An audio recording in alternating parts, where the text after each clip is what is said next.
King Saha Abanyampi Yabakubye akabomboli mu mutwe abasajja bali eno bakaba bafeesa bawola bagamba ate King Saha ng'otukuba otumalawo ng'otusaanyawo ebintu byokola bikomye bamuyita munyi wanjaga mwakubiddwa sada byogera bya sada naye nno King Saha abasonsomodde ennyimba yakayimba bbiri bweziti naye atugambye ennyimba 10 ziri mu pipeline nga za struggle nga za goba Yoweri Kaguta Museveni ati yakayimba ennyimba 2 naye abasajja bafa bagwawo kyokka bwe yali ayimba wali nga Kyagulanyi tannaba kujja dukira ayimba ku luyimba olwo lwaliwo simanya tubonga nawe sobo oluyimba yalimu ya featuringa ne Kyagulanyi bwe yajja na featuringa Mutuli Yambale Ngule kati okuva Mutuli Yambale Ngule n'afuuka munna struggle naye abali tali active bulungi kati nno yasaze wabere active ebyaddala ekintu akibeereremu ddala wakati n'asalawo nti agenda kukuba ennyimba 10 nga za nkyukakyuka we zinaggwerayo Uganda ejja kubeeteredde kati yakuba ennyimba 2 zokka nayo mulira abasajja baguulira gubatuddemu boogera bino boogera biri n'abavandimwe bavuddeyo batandise okukaayana bagamba kiki yema nga omuntu agatusuuza omugati gwaffe yema King Saha njage kumazeeyo mwana gweva ku njaga boogera bingi Uganda nabo bambadde ekyambalo kya King Saha ne bagamba to face shield fengabo ekuma King Saha bikimuna kasuka ekono kuzindazo mweno kasuka okuba ku King Saha zigaswa kuyita mufe zokazi muntu okiteeza nti bannayuganda basazewo bamire ebivumo byonna badde bivumo King Saha okutezo zonna zali zikandibwa King Saha kubanda Uganda King Saha asigale nga ali safe ati nawe utandikidde literera nkutandikira ebigambo bino omanye nti no King Saha abasajja yabakutte wachamu Saha government buli kintu kyoyino kifunidde mu government bakurebo ko kush awo boyimide mu sikolozo manye kigenda maaso abannayuganda government tumanyiddwa kubanga ono mugwira ngawo wesomye nti goli munyarwanda mwajja kuremerawo refugee ekisooka watuukira mu nsiko nga wesiba ku Banyankole abalaalo tomanyi kifa Kampala togulanga ku Kanzali ne mutawune totuukanga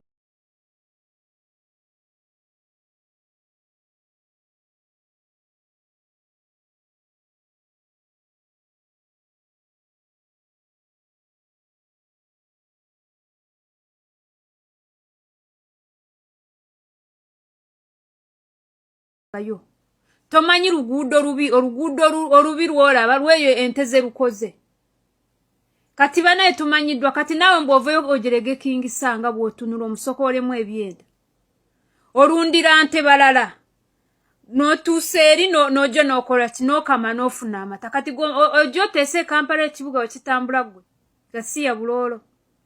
era bye bino kamanyiro Museveni bwatyo bwe yajja ne tulowooza nti ajja kutegeera byakola kumbe tuleese byenena yamanyi luguudo lwante mweziyitidde kyovula Museveni kata atusumbuwa watumuga nti oluguudo lubi yalaba lulungi kwe kubonaabona kwe tulimu Museveni yajja mugwira atuukidde mu nsiko bamuwambye nga kaana katwayingidde majje tayina kirungi amanyi kyetaagisa kubeera mu kibuga Kampala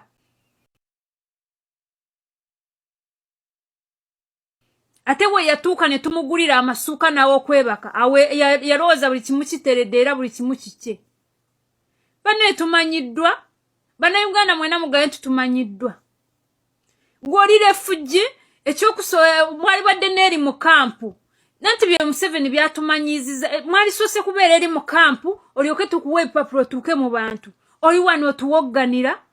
muyine eddembe lituukane mu bantu otandika oteeseza eggwanga lyaffe ggwe King Saha akulidde mu kibuga amanye ekibuga amanye akanzawe kameka amanye olugwe lwameka kati gwe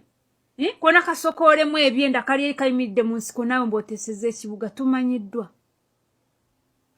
ate Abanyarwanda abalina amagezi nsanga kati video nyingi ennaku zino simanyi lwaki kyaka muyina obuzibu ewamwe mu ggwanga i Rwanda Abanyarwanda abo nga waliwo omuwala wano kati gwe bali mu kuvuma mumuvuma mu Lunyankole ne mu Lunyarwanda ebisinga lugwe bimu naye tubiwulira era naye mumuvuma ne mu Lunyankole kati ebyo bintu muvumaganya Abanyankole nga muvuma n'obiru simanyi n'omubutu simanyi n'omuki ejo ensosola ya muke kyabaleetera obuzibu ne mwetematema lwaki mwagala biseebeza wandi waffe Lwaki mutuleetera ebyo ebizibu byammwe? Kirwa Museveni era yayimbira n'atumanyira Bobi Wine n'omwiru takubasa butasiyo mwana w'omuntu nga yamuwasa te si yamulabiridde okusinga bamuteekeeyo mu nsiko. Kati eyo mu nsiko gy'oyimiridde gy'osiriwalira oyinayo kati sigenda n'okomba ente amabeere n'onywa. Waliwo ekirala waliwo kati gwe naawe mbojjo tutebale tumanyiddwa iPhone tumanya smartphone tulabye n'emiguma kafutukere mu nsiko kati katulegete kikofi.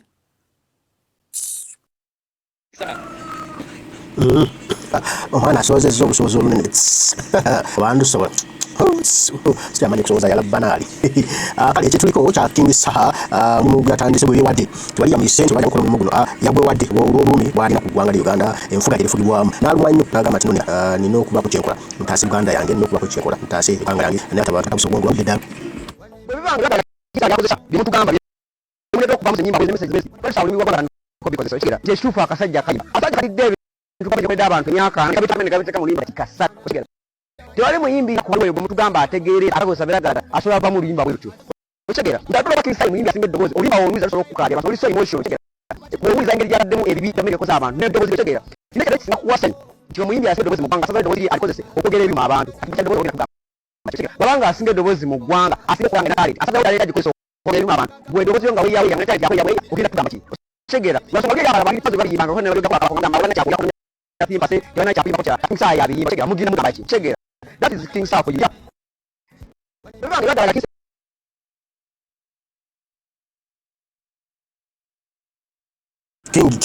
King Saha afose King Saha basajja abakabya basajja abazika yigombe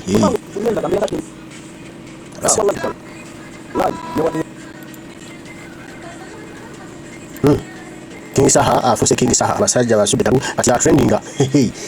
njagambiranga King Saha wallahi bitalai ne wadde nywenjaga wensonga fa nagara feke nyinyi tukwata tambala kiriga kumaso zeze mu comment zaba mimi okugunya ko na Uganda eso King Saha njagada nyinyi yamasudde dalu ko yasenzo ko suleddalu ya ku politics na mpeka muzikali yawo era agenda kuba saka twende waze ndikira mundi nyo King Saha ni yakuba basi bonga nawe ya mzambi magama ya nywenjaga nali magama ya mbonga nawe muzikali yegenda kuba Saha yali mu bidigo kuyaba omuka Saha bali kusaidia amazima namutanga ko yamazi namutanga ko kwasa medicine ndikira mundi nyo ali musina tebya police po ko kwanga sinye cyane gwo bale ko kuna disiki obesonga cyo kama nesi bayo cyo police ekikali kimwa mu kaya ensonga ze nada kusaidia yiye bale kuli nyini aba fangoni yaimba ne kwacho eba kuchido kuli nyini kijja kunyo cyasema kunyo mama wa fangoni ati ko ni kwenda kama maso mbasa ya lazima hapo sana yibanga ndike ngo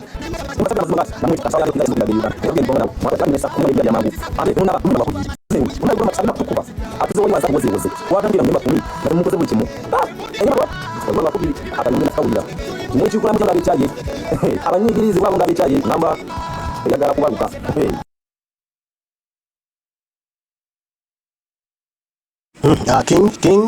King Saha asajja bafukire bereje basajja tebachebaka ati bachana amazi ebirozo bibaweddeko mbazolise abazolise twatekera bwenni King Saha omuzeke gwagwa abasajja yabatudde mu buluka n'abatalaza mama choli na chili na sama na sabukana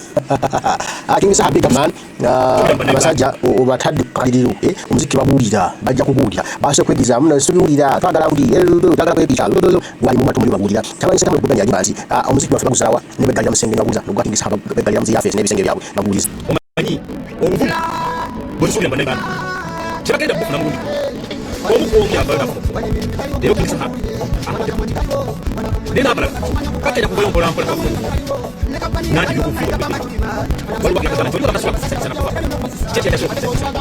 bantu kisisana abamu babasima kati kyasobola